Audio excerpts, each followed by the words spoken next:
اعوذ باللہ من الشیطان الرجیم، بسم اللہ الرحمن الرحیم۔ عزیز طالبات، السلام علیکم۔ امید ہے آپ سب خیریت سے ہوں گے اور اس مختصر سے ٹائم کا، وقت کا آپ بھرپور فائدہ اٹھا رہے ہوں گے، اپنے پڑھائی پر بھرپور توجہ دے رہے ہوں گے۔ یہی تھوڑا سا ٹائم ہے، جو بچہ محنت کرتا ہے وہی اپنے منزل کو پاتا ہے۔ ہمارا آج کا جو لیکچر ہے وہ ہے جماعت ششم کی کتاب میں سے سبق غازیوں اور شہیدوں کا دن، صفحہ نمبر 65، غازیوں اور شہیدوں کا دن۔ غازی کسے کہتے ہیں؟ غازی اسے کہتے ہیں جو محاذ جنگ سے جنگ جیت کر واپس زندہ لوٹ آئے، اسے غازی کہا جاتا ہے۔ اور جو اپنے ملک کے دفاع کے لیے اپنی جان قربان کر دیں، جان کا نذرانہ پیش کر دے انہیں، اور وہ شہید ہو جائیں، انہیں شہید کہا جاتا ہے۔ یہ وہ تمام شہداء جنہوں نے اپنے وطن کے آن بان کی خاطر اپنے وطن پر آنچ نہیں آنے دی اور اپنی جان کی قربانی پیش کی۔ 6 ستمبر ہمیں عزم و ہمت اور شجاعت، بہادری کی یاد دلاتا ہے۔ اس روز ہم اپنے وطن کے حفاظت اور سربلندی کا عہد کرتے ہیں اور اس کی سلامتی کے لیے دعائیں مانگتے ہیں۔ 5 اور 6 ستمبر 1965 کی رات کو ہمارے بزدل ہمسایہ نے بغیر اعلان جنگ کیے ہمارے وطن عزیز پر حملہ کیا۔ دشمن نے تمام بین الاقوامی سرحدوں کے تقدس کو پامال کیا اور بھاری اکثریت کے ساتھ جسٹر، وہگا اور بیدیاں کے علاقے پر حملہ کیا۔ دشمن کا خیال تھا کہ اہل پاکستان سوئے ہوں گے اور وہ آسانی سے اپنے ناپاک عزائم میں کامیاب ہو جائیں گے، لیکن یہ ان کی غلط فہمی تھی۔ انہیں اپنے فتح کا اس قدر یقین تھا، اتنا زیادہ یقین تھا کہ انہوں نے پہلے سے اخبار کے کچھ تراشے تیار کروائے تھے۔ آکاش وانی، بھارتی ریڈیو اور BBC لندن سے بھی لاہور پر یہ جھوٹی خبریں اڑائی گئی تھی کہ شام تک لاہور پر بھارت کا قبضہ ہوگا۔ بھارت کو یہ یاد ہی نہیں رہا کہ اس نے ایک زندہ اور پائندہ قوم کو للکارا ہے، ایسی قوم جو وطن کے آن پر جان نچھاور کرنا جانتی ہیں، جان دینے سے دریغ نہیں کرتی۔ بھارتی فضائیہ نے صبح کے وقت پاکستان کے کئی شہروں پر بمباری کی، بے گناہ پاکستانی شہری ریلوے اسٹیشن اور مسافر ریل گاڑیوں پر بم برسائے، مکانات تباہ کیے۔ پاک سرزمین میں چوروں کی طرح گھس آنے والی بھارتی افواج کے یلغار کے آگے پاک فوج سیسا پلائی دیوار بن گئی۔ دشمن اس مضبوط دیوار سے سر تو ٹکرا سکتا تھا، اپنا سر تو توڑ سکتا تھا، لیکن اسے گرا نہیں سکتا تھا۔ بھارتی فضائیہ کی جارحیت کا منہ توڑ جواب دینے کے لیے پاکستانی شاہینوں نے بال و پر کھول لیے تھے۔ اسکواڈرن لیڈر MM عالم نے 1 منٹ میں 6 بھارتی طیارے گرا کر عالمی ریکارڈ قائم کیا۔ 1 منٹ میں 6 طیارے گرانا بہت بڑی بات ہے، بہت فخر کی بات ہے، اور یہ فخر پاکستان کے سپوت کو حاصل ہے۔ اسکواڈرن لیڈر MM عالم۔ دشمن کے سنہرے خواب تو ایک ہی دن میں ریزہ ریزہ ہو گئے۔ بھارتی افواج 2 دن تک جلو موڑ پر سر ٹکراتی رہی، لیکن نہ تو BRB نہر پار کر سکی اور نہ ہی مزید 1 انچ آگے بڑھ سکی۔ دوسرے دن جب انہیں پسپائی اختیار کرنی پڑی تو انہوں نے کئی اور محاذ کھولے۔ ان محاذوں میں قصور، برکی، ہڈیارہ، چونڈا اور سیالکوٹ کے محاذ بہت اہم ہیں۔ افواج پاکستان نے ہر موڑ پر، ہر قدم پر دشمن کا ڈٹ کر مقابلہ کیا۔ بھارت کا شہر کھیم کرن بھی پاکستانی افواج کے قبضے میں آ گیا تھا۔ 8 ستمبر کو دشمن نے چونڈ اور سیالکوٹ کے علاقوں پر 600 ٹینکوں اور 3 ڈویژن فوج کے ساتھ حملہ کیا۔ اس نے سیالکوٹ پر اس لیے حملہ کیا کہ یہاں میلوں تک کھلا میدان تھا۔ اس علاقے میں نہ تو کوئی دریا ہے، نہ نہریں ہیں۔ ٹینکوں کی جنگ کے لیے سب سے زیادہ مناسب یہی جگہ تھی، اور اس لڑائی کو دوسری عالمی جنگ کے بعد ٹینکوں کی سب سے بڑی لڑائی سمجھا جاتا ہے۔ بھارتی فوج کا خیال تھا کہ وہ چونڈا فتح کرنے کے بعد گوجرانوالہ، وزیر آباد پر قبضہ کر کے لاہور کو دوسرے علاقوں سے الگ کر دے گی، لیکن مٹھی بھر پاکستانی فوج نے جس بہادری سے بھارت کے ٹڈی دل اور ٹینکوں کو کئی گھنٹے روکا، انہیں نقصان پہنچایا۔ پہلے دن 25، دوسرے دن 35 اور چوتھے دن مزید 36 ٹینک تباہ کیے۔ بھارت نے 400 ٹینکوں اور 50,000 پیدل فوج سے پاکستان کے بارڈر پر حملہ کیا تھا، چونڈا کے مقام پر حملہ کیا تھا۔ چونڈا پر دشمن نے 12 مرتبہ حملہ کیا۔ اس کی ٹینک ہمیشہ ایک دیوار کی شکل میں بڑھتی تھی۔ ان کے ساتھ توپ خانے کے ذریعے گولہ باری بھی کی جاتی تھی، لیکن اس کے باوجود بھارتی فوج قصبے اور ریلوے اسٹیشن پر قبضہ کرنے میں ناکام رہی۔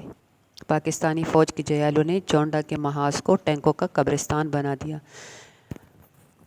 اس جنگ میں پاکستانی ہواباز برابر شریک رہے اور اپنی زمینی فوج کی بھرپور مدد کرتے رہے۔ 17 روزہ جنگ میں پاکستانی فضائیہ نے واقعی فضا میں آسمان میں اپنی حکومت قائم کی۔ بھارتی فضائیہ کے 117 طیارے تباہ کر دیے۔ ہمارے ہواباز روزانہ بھارت میں دور دور تک داخل ہو کر پٹھان کوٹ، ہلواڑہ، جامپور اور دوسرے ہوائی اڈوں کو نشانہ بناتے رہے۔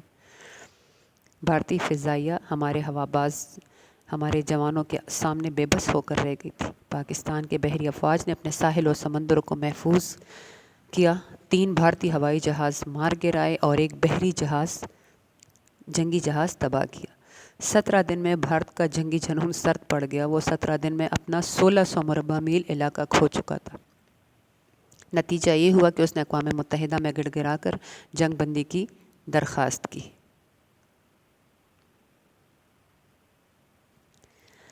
ہم اسی لیے 6 ستمبر کو اپنے غازیوں اور شہیدوں کو سلام پیش کرتے ہیں، ان جوانوں کو جنہوں نے قوم کی خاطر، اپنے پاک وطن کی خاطر اپنے جان کا نذرانہ پیش کیا۔ ان کے بخشے ہوئے عزم اور جذبے سے نیا ولولہ اور نئی استقامت حاصل کرتے ہیں۔ ہم وطن عزیز کی حفاظت اور سربلندی میں انشاءاللہ ہمیشہ سرخرو رہیں گے۔ اب ہم مشق کی طرف چلتے ہیں۔ ہمارے مشقی سوال میں ہے، مشق میں ہمارا پہلا سوال ہے، درست جواب پر انتخاب کریں یا درست جواب پر ٹک کا نشان لگائیں۔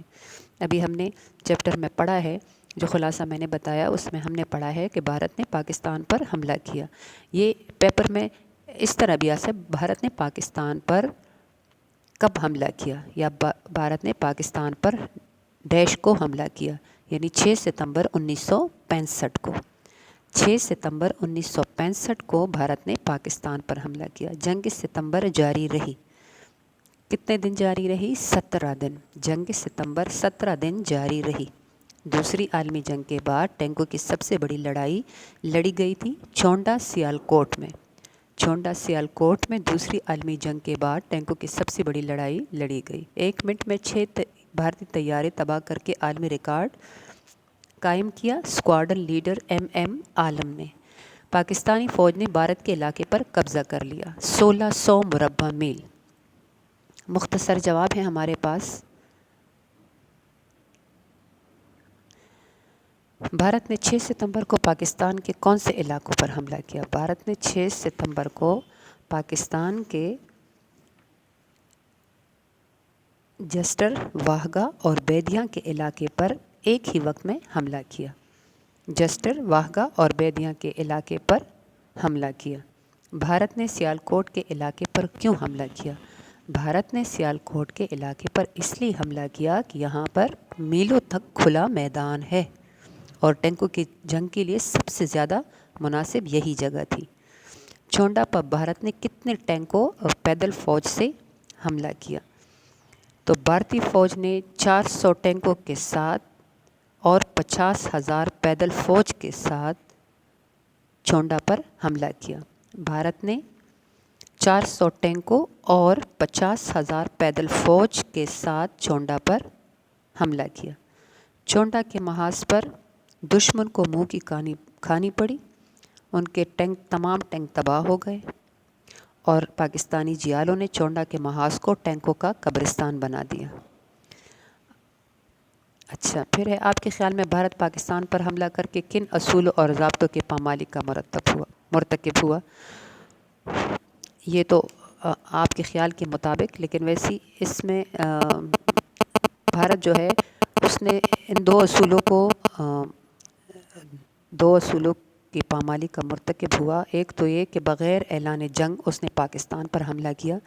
جب بھی دو ملکوں کے درمیان جنگ ہو، لڑائی ہو، تو وہ پہلے اعلان کرتے ہیں کہ اس وقت یا اس دن ہم جنگ کا آغاز کریں گے، اور ایک یہ کہ دشمن نے بین الاقوامی سرحدوں کے تقدس کو پامال کیا۔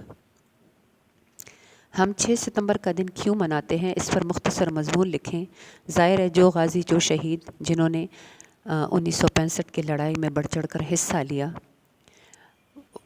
وطن کی سرحدوں کا دفاع کیا، قوم کا دفاع کیا، اس کے بارے میں ہم نے اس سبق میں پڑھ لیا ہے۔ اسی سبق کو پڑھتے ہوئے آپ ایک چھوٹا سا مضمون، مختصر سا مضمون تحریر کریں۔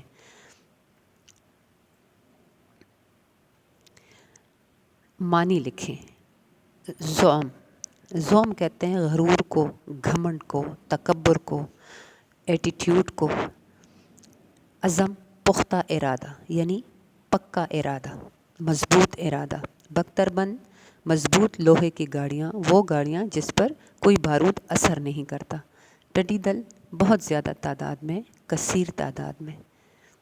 ٹڈیوں کا وہ لشکر جو فصلوں اور کھیتوں کو کھا جاتا ہے۔ اس سے مشابہ دی ہے یہاں پہ، یعنی ان کی طرح زیادہ تعداد میں حملہ کیا۔ علی الصباح، صبح سویرے یا صبح کے وقت۔ استقامت، مضبوطی۔ ضمیمہ، اضافی مواد یا متن کے علاوہ یا اضافی شدہ۔ مشقی سوال نمبر 6 ہے، جملوں میں استعمال کریں۔ یہ ناپاک عزائم، فضائیہ، شجاعت، شگاف، جنگی جنون اور حیات ابدی، یہ ہمارے پاس، آپ کے پاس کاپیوں میں موجود ہے، کلاس میں ہم کروا چکے ہیں، آپ اپنی نیٹ کاپی میں آپ کے پاس موجود ہے، آپ اس کو یاد کر سکتے ہیں اچھی طریقے سے۔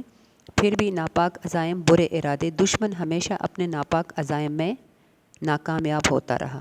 فضائیہ، مجھے پاک فضائیہ میں جانے کا شوق ہے۔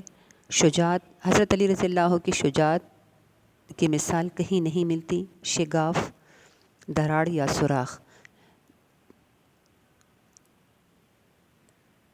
طوفانی بارش کی وجہ سے گھروں کے دیواروں میں دراڑ، شگاف پڑ گئے۔ تیز طوفانی بارش کی وجہ سے گھروں کی دیواروں میں شگاف پڑ گئے۔ جنگی جنون، دشمن کا جنگی جنون آج تک سرد نہیں پڑا۔ حیات ابدی، اللہ تعالیٰ ہمارے حیات ابدی کو بہتر بنائے، یا ہمیں اپنے حیات ابدی کو بہتر بنانے کے لیے نیک اعمال کرنے چاہیے۔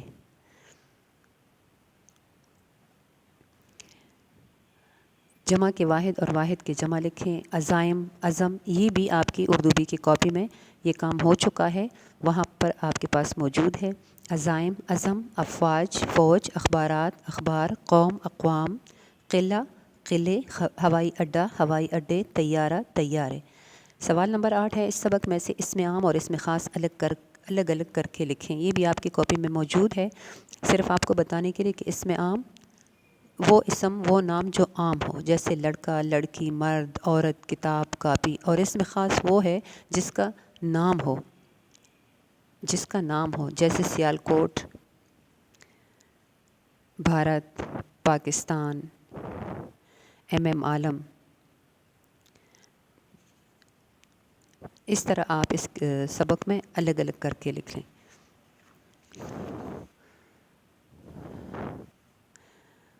امید ہے آپ کو آج کے لیکچر کی سمجھ آ گئی ہوگی۔ آپ کا ہوم ورک ہے سوال نمبر 5 اور 6۔ سوال نمبر 5 اور 6 یہ آپ کا ہوم ورک ہے۔ الفاظ معنی اور الفاظ جملے یہ آپ رف کاپی پر لکھیں، سوال نمبر 5 اور 6۔ امید ہے آپ کو آج کی ویڈیو لیکچر کی سمجھ آ گئی ہوگی۔ اگلے لیکچر تک کے لیے اللہ حافظ۔